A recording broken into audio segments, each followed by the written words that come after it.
Eddie Kenzo muyimbi mulunyize mwagala naye okutuuka okumuwa ekitiibwa nti muwabuzi wa president ekitiibwa ekyo kigenda kijengulukuka. Pulezidenti abawabuzi be yasooka okulondera ddala kwaliko Profesa George Kanyehamba ne kubeerako General David Sejjusa. Baali bagwa mu kikakati olwaleero mulimu ba Profesa Ephraim Kamuntu. Kenzo mulenzi muto, Pulezidenti asoma omulonyezayo emirimu emirala. Bw'otunuulira olukalala luliko abawabuzi ba Pulezidenti kati baweze 150. Kati simanyi Kenzo oba yamwagadde lwakuba yawasa minisita we oba yamwagadde nga muyimbi. Obulwako ekyokugamba Kenzo naye kati yegasse ku lisiti y'aba Buchamani ba Catherine Kusaasira.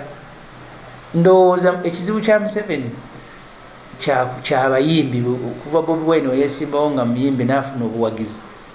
Kati alowooza nti engeri gy'osobola okulwanagana ne Bobi Wine buli muyimbi gw'olaba ng'omuwa ekifo butamuteeka ku lukalala lukola omufula presidential advisor. Abayimbi kati bangi bagolola amasuuti